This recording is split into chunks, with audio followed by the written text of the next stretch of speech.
اب اکثر لوگ مجھے کہتے ہیں ملک صاحب آپ تو ماشاءاللہ بڑے سخت انداز سے بات کرتے ہیں، ہاتھ کو ذرا اولا رکھا کریں، ڈرایا نہ کریں لوگوں کو.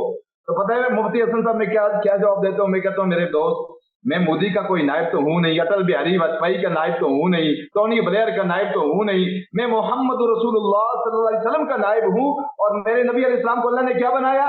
نذیرا و بشیرا. ہم نے خوشخبریاں بھی سنانی اور ہم نے ڈرانا بھی ہے. خوشخبری اچھا تب یہ سنائیں گے جب کوئی ڈس نہیں لگائے، اور ہم اسے ڈرائیں گے تب جب وہ مسلمانوں کو ڈس لگانے کی کوشش کرے گا. لیکن شہزاد ملک صاحب یہاں پہ آپ نے نذیرن کو پہلے لے کر آگے اور بشیر کو بعد میں لے کر چلے گئے، تو بشیرم و نذیرہ ویسے ہوتا ہے، لیکن آپ نے نذیر کو پہلے کیوں لایا؟ مطلب کیا معاشرے کے لیے نذیر ہونے کی جو صفت ہے اس کی زیادہ ضرورت ہے؟ اللہ کیا خوبصورت سوال ہے. اہل علم لوگ اسی لیے تو کہتے ہیں نا، میں آپ سے کہا کرتا ہوں علماء میری آنکھوں کا نور اور میرے دل کا سرور ہیں. یہ علم و عمل کے چمکتے دمکتے ستارے ہیں. لوگوں ان کی قدر کرو، احترام کرو، تمہارا حشر نشر انصار کے ساتھ ہوگا. اور جنہوں نے احترام نہیں کیا تیار ہو جاؤ، تمہارا حشر نشر عتبہ شیبہ ابو جہل کے ساتھ ہوگا. دلیل ہے میرے پاس کہ سب سے پہلے عتبہ شیبہ ابو جہل نے کسی مذہبی رہنمائی نبی اسلام کے احترام نہیں کیا. بہرحال آپ کا سوال یہ ہے، اس وقت معاشرے کو آپ نے دیکھا تاجر حد سے زیادہ جرم کر رہے ہیں، ڈرائیور حد سے زیادہ جرم کر رہے ہیں، وکیل حد سے زیادہ جرم کر رہے ہیں، ڈاکٹر حد سے زیادہ جرم کر رہے ہیں، سیاستدان بالکل ٹوٹل بگڑا ہوا ہے. ابھی ہمارے ابتداء میں شروع ہو گیا، پتہ نہیں آپ کی بٹن میں وہ بلوں کو جلانا ہے، ہم نے بل نہیں دینے، ہم فورڈ نہیں کر سکتے. یہ کیا وجہ ہے کہ ہم نے نذیرہ کو بالکل سکپ کر دیا، ڈیلیٹ کر دیا. ہم نے کہا جی مکہ ہے، مفاہمت ہے، پیار ہے، محبت ہے، گلاب جامن ہے، ٹافیاں ہیں. اس پرسپشن نے، اس بیانیے نے آج معاشرے کو اس نیج تک پہنچا دیا. اگر آپ حالات پہ نظر رکھیں اور تاریخ پہ ماشاءاللہ آپ کی گہری نظر ہوتی ہے، جیسے آپ کے تعارف میں ہے کہ سیاسیات پر آپ کا ایک ماشاءاللہ اس پہ ایکسپیرینس ہے، تجربہ ہے، تو اگر آپ دیکھیں پاکستان بننے سے پہلے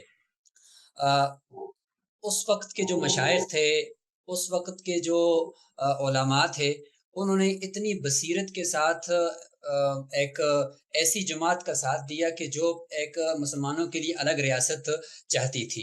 ایسا ہی تھا جی. اور میں یہاں سے ایک نقطہ یہ حاصل کرنا چاہ رہا ہوں کہ وہاں پر بھی علماء اور مشائخ اگر ان کا جو ایک دائرہ اثر ہوتا ہے معاشرے کے اندر، جو ان کا اثر و رسوخ ہوتا ہے، اگر وہ اس کو استعمال نہ کرتے تو میرے خیال میں پاکستان کا یہ جو نقشہ ہمیں نظر آ رہا ہے یہ نہ ہوتا. تو ان کا ایک گہرا اثر تھا. آج بھی اس معاشرے کے اندر ایک عالم دین جب تک اپنا کردار ادا نہیں کر سکتا، تو میرا تو ذاتی تجزیہ یہ کہ وہ معاشرہ اس وقت تک ترقی نہیں کر سکتا، نہ دینی اعتبار سے نہ دنیاوی اعتبار سے. تو ایک عالم دین وہ معاشرے کے اندر کیا کردار ادا کر سکتا ہے ایز اے خطیب؟ زبردست، بہت سب خوبصورت سوال ہے، اور اس کا جواب بھی سنیے گا، چس آئے گا آپ کو، علمی جواب دوں گا. ملکہ وکٹوریہ جب ہندوستان میں آئی تو اس نے دیکھا کہ نمبر 1 علماء کا اثر رسوخ ہے. کس کے اندر؟ سیاست کے اندر. آج کے لوگوں کے لیے، آپ کے سامعین اور ناظرین کے لیے جو بہت بڑا سبق ہے، خدا نہ آج سے پہلے اگر آپ نے یہ جرم کیا تو توبہ کیجیے. ملکہ وکٹوریہ نے دیکھا علماء کا سیاست میں بہت بڑا کردار ہے، اثر رسوخ ہے. تو ملکہ وکٹوریہ اور اس کے کرندوں نے، مفتی حسن صاحب، ایک نعرہ مشہور کیا، لوگوں کے دلوں میں دماغوں میں ایک نعرہ انہوں نے بنایا. اور وہ نعرہ کیا ہے؟ آج میرا مسلمان بھی لگا رہے ہیں، میرے نبی کا امتی بھی لگا رہے ہیں، تو مسجد کی انتظامیہ کے متولی بھی لگا رہے ہیں. اور وہ کیا نعرہ ہے؟ ملا کی دوڑ مسجد تک.